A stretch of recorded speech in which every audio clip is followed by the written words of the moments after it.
with you. And with your spirit. A reading from the Holy Gospel according to St. Luke. Glory to you, O Lord. As Jesus approached Jericho, a blind man was sitting by the roadside begging.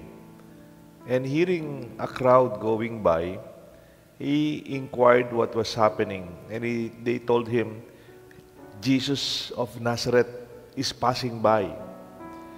And so he shouted, Jesus, Son of David, have pity on me. The people walking in front rebuked him, telling him to be silent. But he kept calling out all the more, Son of David, have pity on me.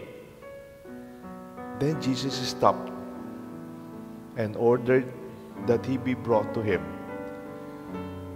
And when he came near, Jesus asked him, What do you want me to do for you? He replied, Lord, please, let me see. Jesus told him, Have sight. Your faith has saved you. He immediately received his sight and followed him, giving glory to God. When they saw this, all the people gave praise to him. My dear friends, the Gospel of the Lord. Praise to you, Lord Jesus Christ. In the name of the Father, the Son, the Holy Spirit. Amen. Interruptions. I had a second stroke. Una po na stroke ako 2012. That was more massive. More than a year ako naka-wheelchair and nagte-therapy. This April 30 to be exact, nagkaroon na po ako ng another stroke. Pero minor ng konti. Pero na-ICU din po ako. Nung nasa hospital ako, nilabas na ako sa ICU, pinadalan ako ng message ng kaibigan kong si Attorney Bong Roque. Si Attorney Bong, kasama ko po sa Men of Light and even in other ministries sa simbahan.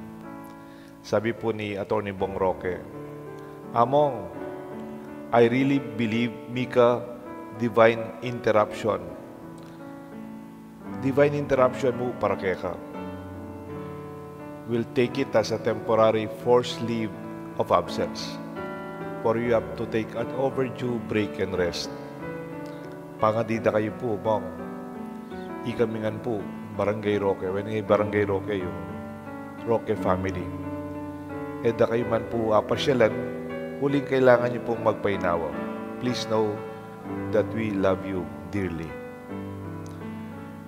This message of Attorney Roque until now resonates in me that even I had a stroke, na-hospital ako, nahinto ang ginagawa ko, nahinto yung mga schedule ko. Ang tawag niya, these are called divine interruptions. Ayaw natin yung na-interrupt, di ba? Ayaw natin yung naabala. Ayaw natin yung may gagawin tayo, may pupuntahan tayo, may schedule tayo, and then may interruption. The Gospel today, Jesus is passing by. He's going somewhere. May pinupuntahan si Jesus.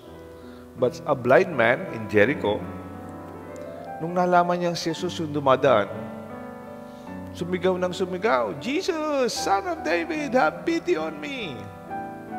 Naabala si Jesus sa kanyang paglalakad. May pinupuntahan.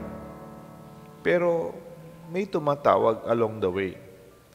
This story tells us that sometimes, like Jesus, we need to loosen our grip to our schedule or our hold to our established plans. We need to be ready to put them aside for some moment in order to care for the people in front of us. Kung minsan may ginagawa tayo, pero kung yan, kailangan natin humarap sa mga taong nangangailangan as we pass by. In theory, this sounds great, of course. We want to be caring for people. But in reality, it's not always so straightforward. Most of us probably don't like to have unexpected interruptions in our day. or a last-minute demand placed in our schedules. When such interruptions do happen, we might get annoyed or irritated, or we grumble to ourselves inside, "Do not disturb me." Ayaw ko abalanan. But when we see how Jesus responded to Bartimaeus in the Gospel, the blind man, our perspective can change. Maybe these interruptions and inconveniences are along the way are really invitations to join Him in the ministry to someone who needs help, comfort, and attention. Gusto natin, we're living on the fast lane. Mabilis ang buhay. Pare-pareho. Trabaho, schedule. Pero minsan may pagkakataon, we have to stop. We have to be interrupted with what we want to do. The call to conversion and repentance happens beyond our own schedule. It happens along the way, in a situation and circumstance that we don't expect. We respond and receive the invitation. Doing good at times as an interruption without expecting it. Ang paggawa ng kabutihan, hindi naman nilalagay sa schedule yan. Kunyari, gagawa tayo ng mabuti sa Pasko. Magbigay tayo ng mga regalo sa Pasko. O kaya magbibigay ako ng, papakain ako ng tao sa birthday ko. Para naka-schedule yung kabutihan. I think goodness cannot be scheduled. It happens along the way. Meron po akong minsan, I follow ARK, A-R-K. Ang meaning ng ARK, hindi yung Ark of the Covenant, yung acts of random kindness. Yung kabutihan na along the way. Halimbawa, ngayon kasi meron ng RFID sa NLEX, sa SETEX. Pero minsan you have to pay physically kung may nakaproblema yung RID mo.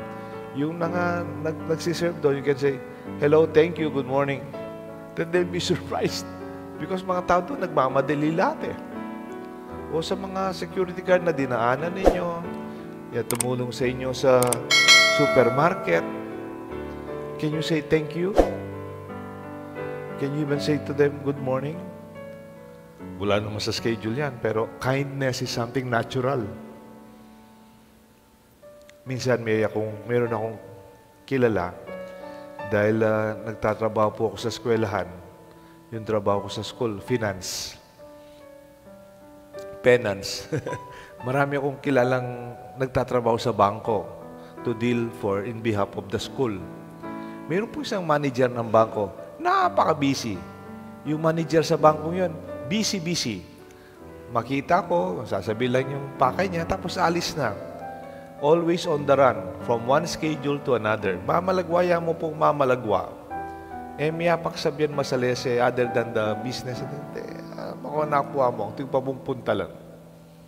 Until one day, after the Mass, I used to celebrate at Lakeshore.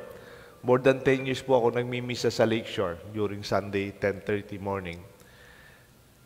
Suddenly, the bank manager patiently waited for me after the Mass. Tataka ako, alam ko, pagkatapos ng misa, kahit linggo, mayroon pang client call yan eh. Inintay ako. So, I said, "Oh, milagro, menaya ka, milagro. Hindi ka nagmamadali." And then sabi niya, "Father, I have cancer. I ask for your prayers."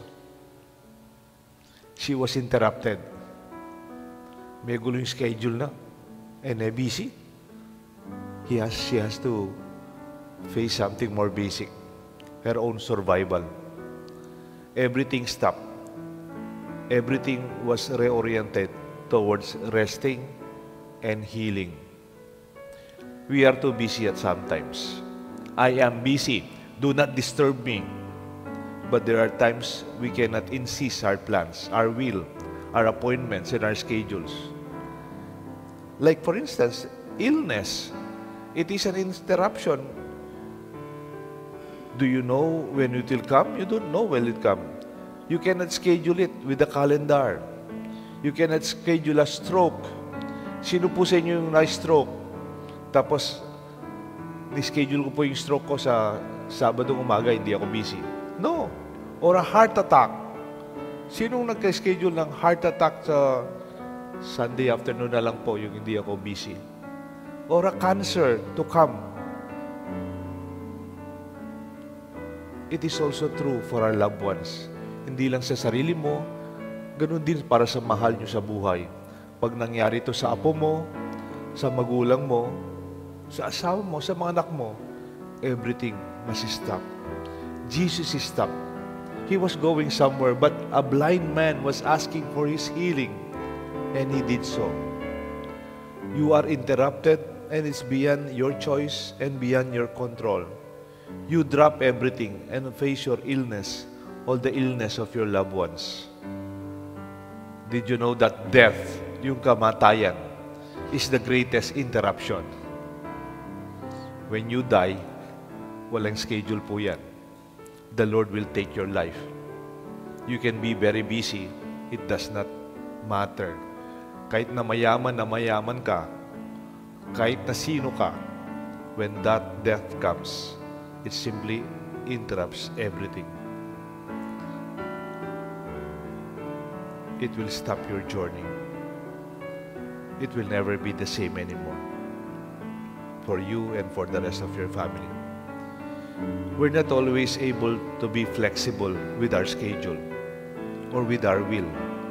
Kumisan meron tayong mas gustong gawin. But when we do so, what will happen? We may just have more of an effect of people's hearts that can be transformed because of our availability. Just look at what happened to Bartimaeus. Because Jesus stopped. Jesus allowed himself to be interrupted by his schedule going somewhere. He was able to heal the man, to see, and to change his life. Lord, help me to hear your invitation to love, to be kind to people around me, no matter what. The next time you are asked to change your plan, try to see what Jesus' loving invitation rather seeing in what we are anointed and interrupted. And we can call it divine interruption. Let us join this ministry of divine interruption.